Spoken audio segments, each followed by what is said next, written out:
What was it like in the dressing room beforehand, or even at half time in the game? Was there still a sense that the confidence was sky high, that this Kerry team was there for the taking? Well, to be quite honest with you, Kevin, I don't even remember before we went out to that game. I don't know what way I was so piped up. I do not remember half time. I don't. And at the end of the game then, I was gone off to the first aid. I don't remember much about after the game even either. I missed the presentations, everything like that. But that is a blank to me, the before the game, half time and after the game. It was only when we got on our bus home that I started realising that we were after Munster champions. But I do not remember that before the game, half time or after the game. And is that disappointing for yourself that you've no memories of it, or is it something maybe you have a regret over? Well, it's not, because it's better memories for everybody else. So it was a great achievement, and it was a great moment for James, for Hoss, for every one of us. It was, and it was fantastic. The game, when the final whistle blew, all I can remember was everyone coming in. They were slapping you on the back and hitting you on the stomach, and God Almighty, I had an ounce of energy, and I said, Christ Almighty, I said to God, will you get me out of here? I was just wrecked. I was wrecked. James, you made a vital save towards the end of that game. I think, was it either Pal Aid or Maurice Fitzgerald? What are your own memories of facing a Kerry full forward line? Jack O'Shea playing full forward, you had Maurice Fitzgerald, you had Billy O'Shea, obviously two younger players who would have come on stream later on in the 90s, but you had Jack O'Shea 10 or 15 yards in front of you. What were you feeling like ahead of that Munster final? Yeah, well, I suppose when we looked at the Kerry team, it didn't frighten us that much. We had played against Meath in a league quarter final. We had proved ourselves against a lot of big teams. At the same time, we didn't beat Meath, but physically we competed with them, and I think we lost that game by a couple of points. And we knew we were good enough to beat any team. And I suppose we sensed in the morning of the game that something big was going to happen. And I said, when we met in the hotel in the West County, I think to a man we all knew we were going to win that day. And there was certain things along the way maybe that kind of could have put us off. Jerry's penalty miss. We missed a couple of more chances, handy frees, and maybe a couple of bad wides, some general play. But I think mentally we were so strong that I don't think Antrim was going to stop us from winning that game that day. No, Jerry Killeen said earlier that Peter O'Leary was practically on his boot when he took that penalty. Was he always practicing penalties in yourself at training? No, I don't think Jerry was ever practicing penalties. But the boys, we all know each other for 20 years. I hear Seamus Clancy and Jerry Killeen had all that sorted out up there before they came down here, so they had all their stories sorted out before they came down to tell it here. So well, they had 20 years to get it right. But Aiden, looking after that Munster final, the clash against Dublin, the newspaper clippings are behind me. What are your memories of that day, getting to Croke Park as this team, taking on a team like Dublin, the Jackeens, that probably would have dismissed Clare before they even got out onto the pitch?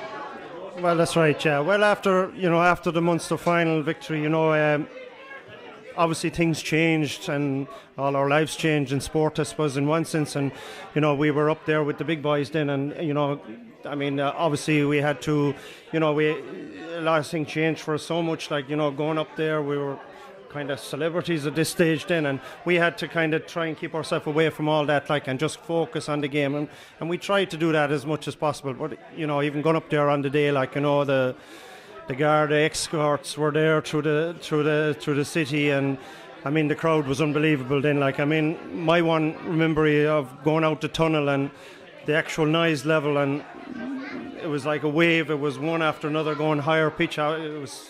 That was real special for me anyway. Tom, do you think that it affected you that day? Not being used to Croke Park, the Dubs, it's their backyard effectively, that maybe the occasion got to Clare perhaps on that day?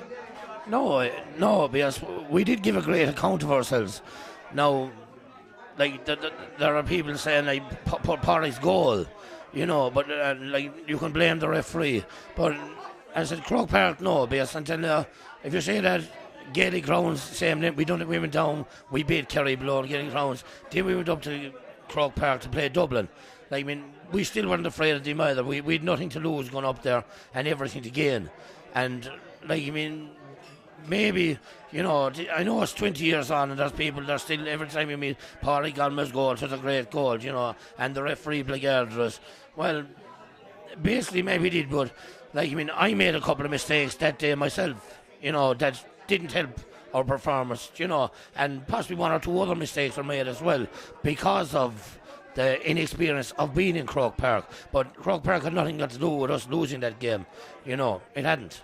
James, your own memories of Croke Park, what was it like being in front of a Hill 16 as a young Clare goalkeeper? Did you find it hot and heavy down there?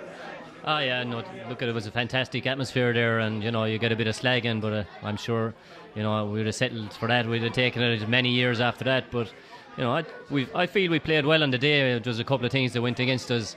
Dublin are used to playing in Croke Park year after year, so they probably had that advantage over us, and as I say, a couple of refereeing decisions went against us.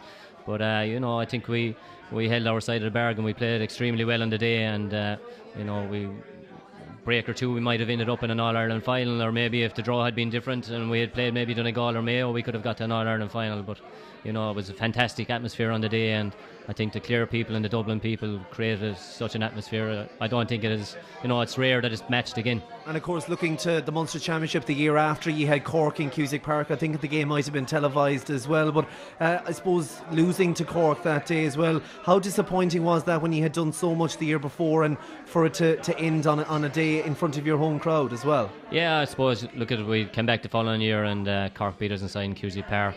We'd had the league campaign was fairly good going into it, and but at that time it was straight knockout. There was no backdoor in it, and and subsequent years in 90, especially in 96 and 97, we competed well at that level between league and championship, and maybe if there was a backdoor at that time, we would have done better. We could have maybe got an All-Ireland semi-final or final again. But we were competitive for a number of years after that, and it was testing them to the quality of the players that we had at the time, that we could do so well for maybe 5 or 6 years after that. Tom, the final word to yourself. You played, I think I was on the same team as you that night in Karen for the 125 anniversary as well. I didn't get too much ball, but you were still showing a few moves as well. Great memories 20 years on, a great group of lads here as well, and certainly a team never to be forgotten, and the impact you've made on club football as well over the last few years is fantastic.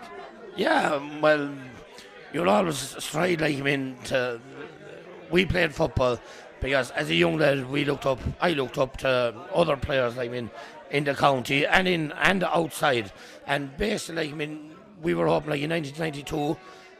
After 1992, there was a lot of Clare young lads that went on and said, I want to be Aiden Maloney, I wanted to be Tom Morrissey, I want to be James Hanraghan, I want to be Francis McGillicuddy, which was great, and that went on for 3 or 4 years because we were playing first division football, and rightly so. We deserve to be up there, but I can't believe it's 20 years on, and as you said, we were playing that 125-year game. Aiden was playing as well, we started midfield, the two of us. But I have to tell a story about Josie Kinney of neighbour of mine at home, because I've a heap in me.